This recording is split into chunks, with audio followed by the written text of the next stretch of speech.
आज की हमारी कहानी है सास एक नंबरी बहू 10 नंबरी। अरे इनसे तो दूर ही रखो अपने बहुओं को। खुद की बहू ने सास को बिगाड़ दिया। अब ये महारानी चली हैं हमारी बहुओं को बिगाड़ने। पड़ोस में झुंड बनाकर बैठी औरतों में फुसफुसाहट हुई। आशा जी गली से गुजर रही थी। तभी औरतों की फुसफुसाहट की आवाज उनके कानों तक पहुंची। आशा जी मुड़ी। इतने में सब इधर उधर देखने लगी। तभी आशा जी ने उन्हें और खिजाने के लिए मुस्कुराते हुए कहा, अरे मेरी चुगली चर्चा कर रही हो क्या? कर लो कर लो। दो चार पाप अगर किए भी होंगे वो भी कट जाएंगे मेरे। फिर आशा जी घर आ गई। आते ही बहू को आवाज लगाई, रूही आ गई क्या कॉलेज से? रूही अपने कमरे से नीचे उतर कर आई। माँ जी आ गई। चाय बना दूं? आशा जी, हाँ बना ले बेटा, फिर तरकारी लेने चलेंगे। सुबह तू लंच लेकर जाएगी, कोई सब्जी नहीं बची है फ्रिज में। रूही, ठीक है माँ जी। इतने में पड़ोस की चाची जी आ गई। आशा जी ने बहू को आवाज लगाई, बेटा चाची जी के लिए भी चाय बना देना। चाची जी झुक कर देखने लगी। बहू दिख ही जाए। फिर बोली, बहू कर लेती है घर का काम। आशा जी को बिल्कुल पसंद नहीं थी कि कोई उनके घर की टोह लेने आए। इतने में झट से बोली, अरे कहाँ बच्ची है, बस पढ़ाई की थी।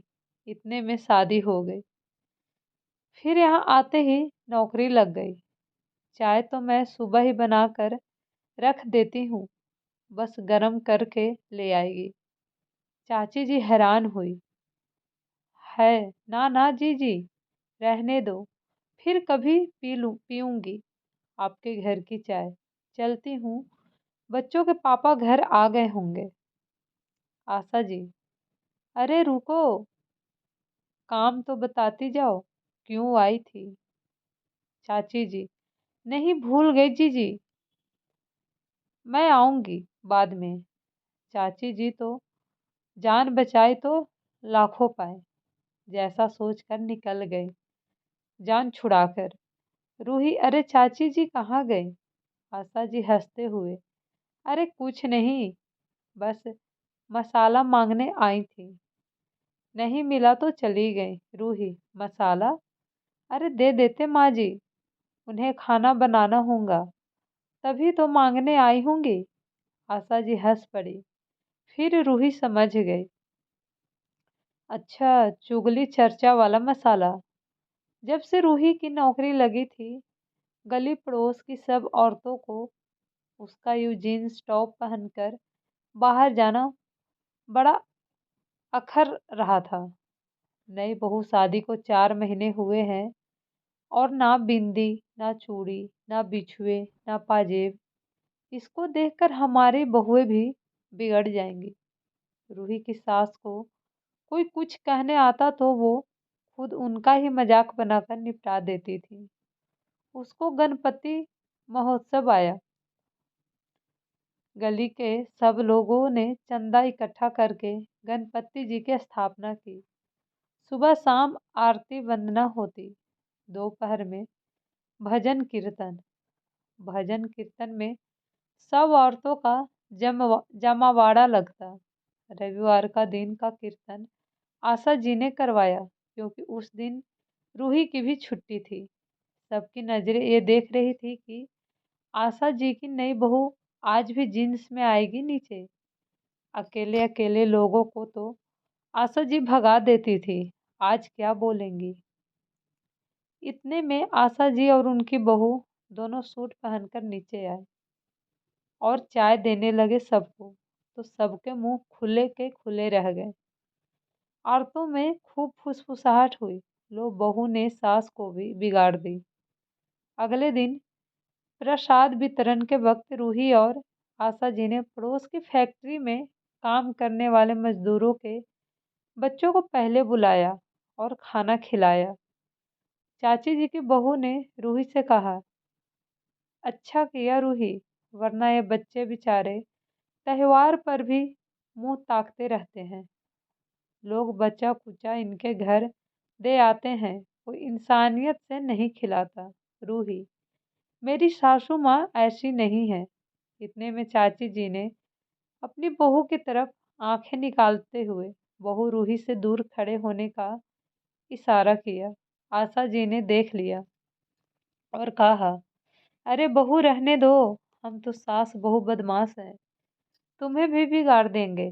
जाओ तुम्हारी सासू माँ के साथ बैठो। चाची जी कुछ ना कह पा रही थी और ना चुप रह पा रही थी। अपनी बहू को लेकर चली गई पंडाल से। गणपति विसर्जन बड़ी धूमधाम से हुआ। रूही और आशा जी ने साथ में डांस किया। उनको देख गली की और बहुएं भी नाचने लगी। इतने में पड़ोस की ताई जी ने आशा जी से कहा, ये क्या कर रही हो आशा? घर की बहुओं सड़क पर नाचती अच्छी लगती हैं क्या? आशा जी ने झट से जवाब दिया, जी जी, बुरा मत मानना, पर ये बताओ, तुम और मैं यहाँ पैदा हुई थी क्या? हम भी बहुएं हैं। क्या हुआ? हमारी बहुएं ने भी अपने मन की कर ली तो। ताई जी, तुम ठीक नहीं कर रही हो। तुम अपनी बहू को बिगाड़ो, हमारी बहुओं को वक्त दो। बहू की तनख्वाह ने तुम्हारी बुद्धि पर पत्थर डाल दिए हैं। अब आशा जी को गुस्सा आया। उन्होंने झट से बोला, अगर मैं अपनी बहू को कैद करके रखूं, तब भी तुम जैसी घर तुड़वाने वाली बहू की प्यारी बनकर हमारे घर कलेश करवा देती।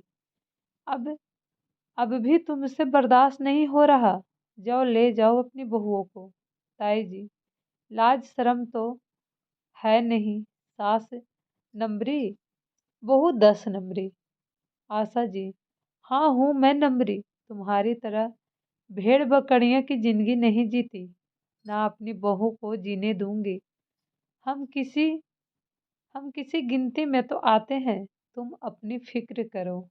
आशा जी की बेबाकी हाजिर जवाबबाजी ने फिर से उसके मुंह बंद कर दिए। दोनों सास बहू को देखकर बाकी बहुओं ने भी कुछ पल के लिए अपनी भेड़ बकरी वाली जिंदगी को भूलकर खूब डांस किया।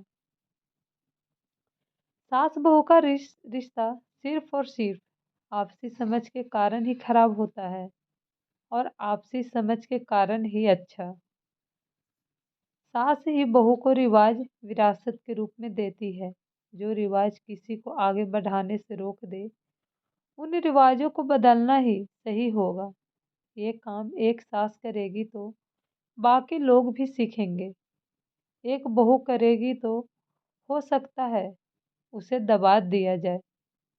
अगर आपको ये कहानी पसंद आए तो मेरे चैनल को लाइक एंड सब्सक्राइब ज़रूर कीजिएगा। Thank you so much.